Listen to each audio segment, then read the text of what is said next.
महाराष्ट्र में जो कुछ 2019 के विधानसभा चुनाव के बाद उद्धव ठाकरे ने सीएम की कुर्सी के लालच में किया था, उसने स्वार्थ की राजनीति की पराकाष्ठा लिख दी। सत्ता की लालच में उद्धव ठाकरे ने कांग्रेस के साथ जाकर जो गठबंधन बनाया था, वैसा अव्यवहारिक गठबंधन भारतीय राजनीति में कभी नहीं देखा गया। दर्शकों, समझने की बात यह है कि महाराष्ट्र की जनता ने जिस तरह से उद्धव ठाकरे और विपक्ष को एक्सपोज किया, वो कभी नहीं हुआ था। महाराष्ट्र की जनता ने बता दिया है कि जनता वोट बैंक और सत्ता नोट बैंक नहीं है, बल्कि जनता भगवान और सत्ता सेवा करने का मौका है। उद्धव ठाकरे जिन्होंने 2019 में बीजेपी के साथ धोखा किया था, उसकी सजा जनता ने उन्हें दे दी है। वहीं अब उद्धव ठाकरे भी समझ गए हैं कि अब उनके लिए महाराष्ट्र की राजनीति में टिक कर रह पाना काफी मुश्किल है। ऐसे में अब उद्धव ठाकरे बदले बदले से लग रहे हैं। हार के बाद उद्धव ठाकरे जो कर रहे हैं, उससे सवाल उठ रहा है कि क्या वो बीजेपी के साथ जाना चाहते हैं। वहीं दूसरी तरफ उद्धव ठाकरे और संजय राउत एक्सपोज होते जा रहे हैं। अब जो वीडियो सामने आया है, उससे दूध का दूध और पानी का पानी हो गया है। इस खबर में आगे आपको बताएंगे सब कुछ डिटेल में, तो बने रहिए हमारे साथ अंत तक और देखिए हमारी ये खास रिपोर्ट। महाराष्ट्र में हार के बाद उद्धव ठाकरे ने जो बयान दिया है, उससे सब हैरान है। सवाल है कि क्या हार के बाद उद्धव ठाकरे बीजेपी के साथ जाना चाहते हैं। दर्शकों, जो लोग अपना घर नहीं बसा पाए, वो दूसरों के घरों में दरार डालने की कोशिश कर रहे हैं। जो लोग अपनों को साथ नहीं रख पाए, वो दूसरों को सीख दे रहे हैं कि साथ कैसे रहना है। ये तो हाल है उद्धव ठाकरे की शिवसेना यूबीटी का, जिसको जनता ने नकार दिया है। वो दूसरों को सरकार बनाना सिखा रहे हैं। उद्धव ठाकरे महायुति को जब मुकाबले में नहीं हरा सके, तो अब महायुति में दरार डालने के लिए अपनी मंथरा बुद्धि लगा रहे हैं। लगता है कि अब उद्धव ठाकरे समझ गए हैं कि कांग्रेस के साथ जाकर उन्होंने बड़ी गलती कर दी थी। उद्धव ठाकरे के लिए अब अपना इज्जत बचाना भी मुश्किल हो गया है। उद्धव ठाकरे सोच रहे होंगे कि जिस शिंदे को वो गद्दार कह रहे थे, उन्होंने बता दिया है कि असली शिवसेना उन्हीं की है और वो गद्दार नहीं है। बीजेपी के साथ जाकर उन्होंने सही किया था। उद्धव गलत थे जो कुर्सी की लालच में कांग्रेस के साथ चले गए थे। लेकिन कहते हैं ना कि अब पछतात होत क्या जब चिड़िया चुग गई खेत। अब उद्धव ठाकरे लाख बीजेपी की पैरवी करें, लेकिन बीजेपी उन्हें अपने साथ लेने वाली नहीं है। लेकिन अब सवाल उठ रहा है कि क्या उद्धव ठाकरे एक बार फिर सत्ता के लिए मंत्रा वाली राजनीति कर रहे हैं। सवाल उठ रहा है कि क्या वो बीजेपी के साथ मिलकर सत्ता में आना चाहते हैं। क्या वो शिंदे का पत्ता काटकर बीजेपी को समर्थन देने का सिग्नल तो नहीं दे रहे हैं कि बीजेपी का सीएम हो तो अच्छा, और अगर शिंदे न माने तो वो बीजेपी को समर्थन दे सकते हैं। दरअसल महाराष्ट्र विधानसभा चुनाव में महाविकास आघाड़ी की करारी हार के बाद पूर्व सीएम उद्धव ठाकरे काफी परेशान दिख रहे हैं। हार के बाद उद्धव ठाकरे और संजय राउत सब चिंतित हैं। वहीं हार के बाद उद्धव ठाकरे ने जो बयान दिया है, उससे सवाल उठ रहा है कि क्या वो बीजेपी के साथ जाने का सिग्नल दे रहे हैं। क्योंकि उद्धव ठाकरे ने एकनाथ शिंदे पर तो तीखा हमला बोला है, लेकिन बीजेपी की तरफदारी की है। उद्धव ठाकरे ने कहा है कि आशा है कि बीजेपी का सीएम बने। वहीं उद्धव ठाकरे द्वारा बीजेपी से सीएम होने के बयान पर राजनीतिक हलकों में चर्चा शुरू हो गई है कि हार कर ठाकरे ने शिंदे को असहज करने के लिए बयान दिया है। 2019 में बीजेपी और अविभाजित शिवसेना के बीच सीएम पद को लेकर ऐसी ही तल्खी थी। तब बीजेपी सबसे बड़ी पार्टी और शिवसेना दूसरे नंबर की पार्टी थी। शिंदे बिल्कुल उसी स्थिति में है जिस स्थिति में उद्धव ठाकरे थे, बस बीजेपी की सीटें इस बार अधिक है। बीजेपी को इस बार 134 सीटें मिली है, जो बहुमत से सिर्फ 11 कम है। ऐसे में उद्धव ठाकरे ने तंज कसते हुए कहा है कि क्या एकनाथ शिंदे अब उनके नीचे काम करेंगे। अब उद्धव ठाकरे ने जिस तरह से कहा है कि आशा है कि बीजेपी का सीएम बने, उससे सवाल उठ रहा है कि क्या वो बीजेपी से ये कह रहे हैं कि बीजेपी जो बहुमत से सिर्फ 11 सीटें दूर है, उसे वो समर्थन दे सकते हैं, क्योंकि उनके पास 20 विधायक है। लेकिन उद्धव ठाकरे को ये याद रखना चाहिए कि बीजेपी और एकनाथ शिंदे की शिवसेना के नेता ये कह रहे हैं कि वो फेविकॉल की तरह एक दूसरे से चिपके हुए हैं। तो वहीं उनके साथ इस बार अजित पवार भी हैं। महायुति इस बार काफी मजबूत स्थिति में है। महायुति को 234 सीटें मिली है। ऐसे में उद्धव ठाकरे जो भी सिग्नल दे, उनकी दाल गलने वाली नहीं है। वहीं हार के बाद उद्धव ठाकरे ने यह भी सवाल दागा है कि क्या यह परिणाम जनता को स्वीकार्य है। अगर ये स्वीकार्य है तो कुछ नहीं कहा जाएगा। सोयाबीन का कोई दाम नहीं है, महिलाएं असुरक्षित हैं, इसके बावजूद बीजेपी जीती है। उद्धव ठाकरे ने पूछा है कि ये गुस्से में मतदान किया लाडली बहना योजना का प्रभाव है। ये तो पता नहीं, लेकिन राज्य में बेरोजगारी बढ़ रही है। उद्धव ठाकरे ने यह भी कहा है कि वो आगे भी महाराष्ट्र के लिए लड़ते रहेंगे। महाराष्ट्र में उद्धव ठाकरे की पार्टी 95 सीटों पर लड़ी थी, लेकिन उसे महज 20 सीटें ही मिली है। अब उद्धव ठाकरे जो कह रहे हैं कि राज्य में बेरोजगारी है, वो तो पता नहीं, लेकिन उद्धव ठाकरे और उनके खास संजय राउत जरूर बेरोजगार हो गए हैं। उद्धव ठाकरे और संजय राउत बीजेपी से दगाबाजी कर सत्ता की मलाई खाने के सपने देख रहे थे, लेकिन उन्हें जनता ने कहीं का नहीं छोड़ा है। उद्धव ठाकरे की पार्टी को महाराष्ट्र की जनता ने लगभग खत्म कर दिया है। वहीं हार के बाद उद्धव ठाकरे मातोश्री में अंडरग्राउंड हो गए हैं, तो वहीं उनके खास संजय राउत तिलमिलाए हुए हैं। लेकिन इंटरनेट मीडिया पर एक वीडियो वायरल हो रहा है, जिससे उद्धव ठाकरे और उनके खास संजय राउत के लिए मुंह दिखाना मुश्किल हो गया है। वीडियो वायरल होने के बाद उद्धव ठाकरे और संजय राउत की भारी फजीहत हो रही है। दर्शकों, हमारे सामाजिक परिवेश में एक कहावत है कि जो जैसा करता है उसको इसी जन्म वैसा ही भरना पड़ता है। यही हाल है एमवीए और उद्धव ठाकरे का। जिस तरह से उद्धव ठाकरे ने सत्ता लोभ और सत्ता के हनक में अपने खिलाफ बोलने वालों को परेशान किया, वो अब उद्धव के मजे ले रहे हैं और बता रहे हैं कि हर किसी का दिन आता है। आपको याद होगा कंगना के साथ जो कुछ 2020 में हुआ था, उसने महाविकास अघाड़ी के चरित्र और उद्धव और उनकी सरकार के घमंड को सबके सामने लाकर रख दिया था। कंगना का घर जिस तरह से तोड़ा गया, उसने भारतीय राजनीति में बदलने की रूपरेखा खींची थी, जो उससे पहले कभी देखने को नहीं मिली थी। भारत के राजनीतिक दलों में मतभेद होते थे, लेकिन मनभेद नहीं होता। लेकिन विपक्ष ने अब उसकी एक लंबी लाइन खींच दी, जिसकी एक तरफ सत्ता लोभी विपक्ष तो दूसरी तरफ जनसेवी पीएम मोदी खड़े हैं। दरअसल बॉलीवुड अभिनेत्री और बीजेपी सांसद कंगना रनौत ने वर्ष 2020 में तत्कालीन महाराष्ट्र के मुख्यमंत्री उद्धव ठाकरे को लेकर जो बयान दिया था, वो विधानसभा चुनाव में शिवसेना यूबीटी को मिली करारी हार के बाद फिर से चर्चा में आ गया है।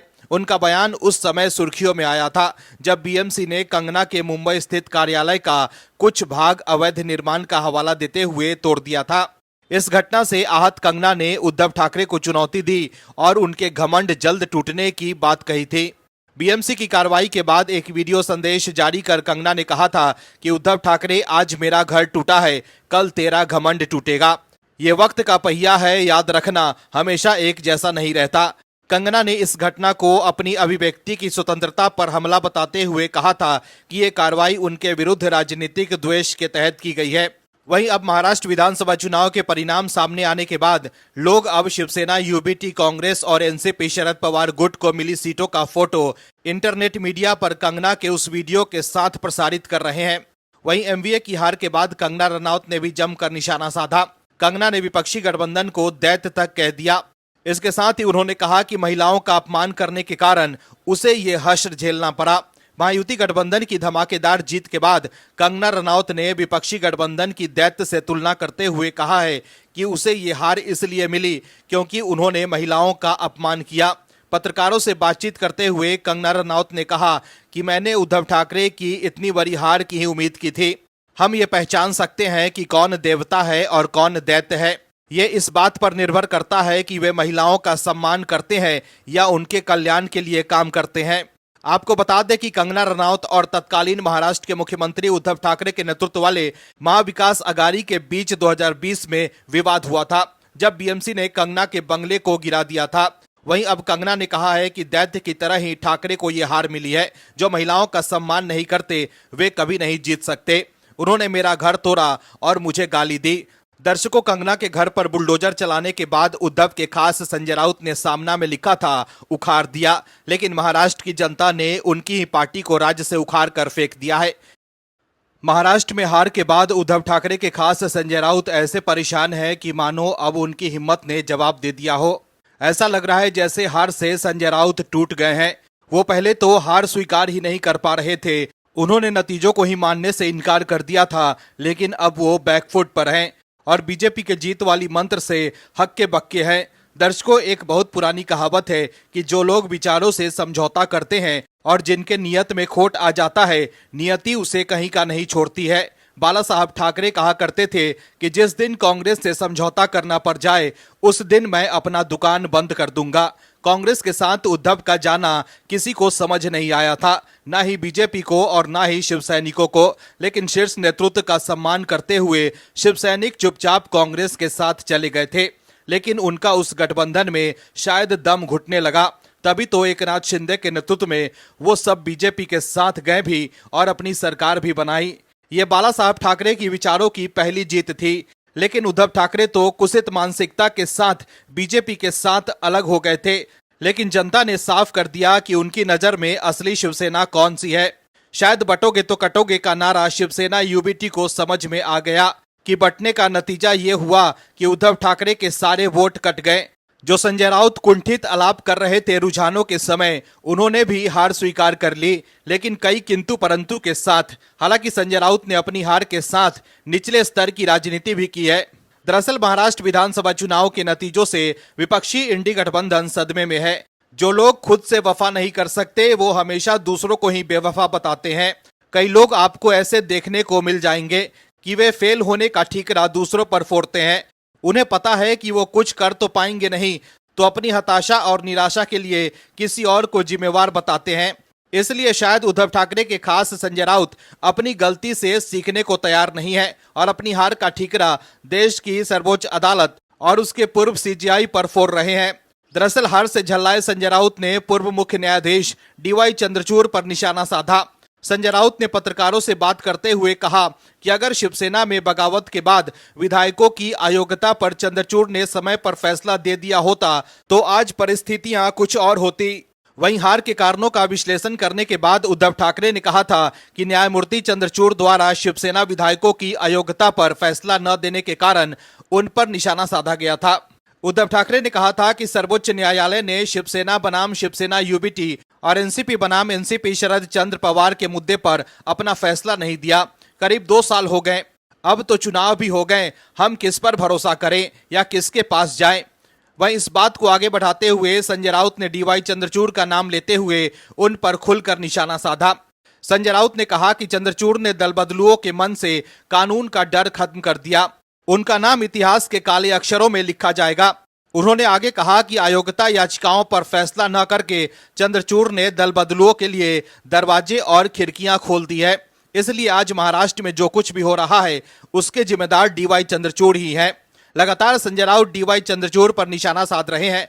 वहीं राउत की ही तरह उद्धव भी चुनावी रैलियों में पार्टी विभाजन के बाद सुप्रीम कोर्ट द्वारा फैसला न करने पर बात कर रहे थे, लेकिन जनता ने उनकी बातों पर यकीन ही नहीं किया। लेकिन अब हार के बाद फिर से उद्धव और राउत वही राग अलाप रहे हैं।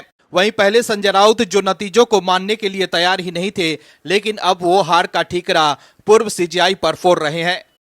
दिल्ली में होने वाले चुनाव से पहले अरविंद केजरीवाल के लिए कोर्ट से बुरी खबर आई है।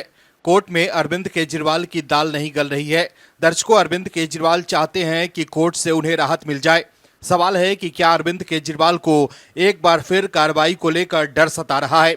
क्या इसलिए अरविंद केजरीवाल कार्रवाई से बचने के लिए कोर्ट से मदद की गुहार लगा रहे हैं?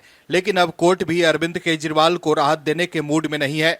तभी तो कोर्ट ने अरविंद केजरीवाल को झटका दिया है। आपके मुखिया अरविंद केजरीवाल, जो अपने आप को आम आदमी कहते थे, वो कब खास आदमी हो गए? ऊपर से उन पर घोटाले के आरोप भी लग गए। वो जमानत पर बाहर हैं। लेकिन आपको तो टेंशन यहाँ है कि अरविंद केजरीवाल पर जो आरोप लगे हैं वो दिल्ली वालों के मन में बैठ गया कि वाकई अरविंद केजरीवाल घोटाले के आरोपी हैं, तो आपका खेल खत्म समझो। इसलिए अरविंद केजरीवाल चाहते हैं कि कोर्ट उन पर से केस हटा दे, जिससे वो राजनीतिक प्रयोग कर ये साबित कर सके कि वो ईमानदार हैं और कह सके कि कोर्ट ने मुझे राहत दी है, बीजेपी हमें फंसा रही है। लेकिन दिल्ली विधानसभा चुनाव से पहले दिल्ली हाई कोर्ट ने अरविंद केजरीवाल के मंसूबों पर पानी फेर दिया है, जिसके बाद अरविंद केजरीवाल का सारा प्लान फेल हो गया है और अब वो विक्टिम कार्ड भी नहीं खेल पाएंगे। दरअसल दिल्ली हाई कोर्ट ने आप संयोजक अरविंद केजरीवाल के खिलाफ मुकदमे की कार्रवाई पर फिलहाल रोक लगाने से इनकार कर दिया है। वो कथित दिल्ली आबकारी नीति 2021-22 से जुड़ी अनियमितताओं के एक मामले में आरोपी हैं। न्यायमूर्ति मनोज कुमार ओहरी ने मामले में आरोप पत्र पर संज्ञान लेने के ट्रायल कोर्ट के आदेश को चुनौती देने वाली अरविंद केजरीवाल की याचिका पर जांच एजेंसी ईडी से जवाब मांगा है। अब इस मामले की सुनवाई 20 दिसंबर को होगी।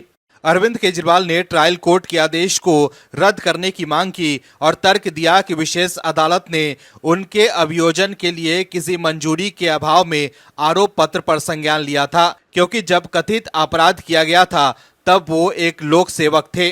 हालांकि ईडी की ओर से पेश सॉलिसिटर जनरल तुषार मेहता ने कहा कि अरविंद केजरीवाल के खिलाफ मुकदमा चलाने के लिए मंजूरी मिल गई है और वो एक हलफनामा दाखिल करेंगे।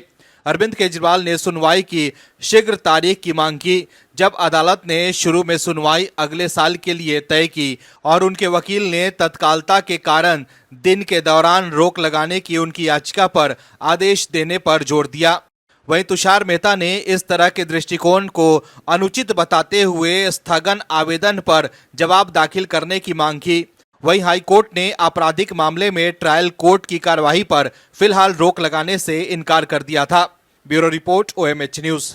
और भी वीडियोस देखने के लिए चैनल को सब्सक्राइब करें और बेल आइकन को दबाएं।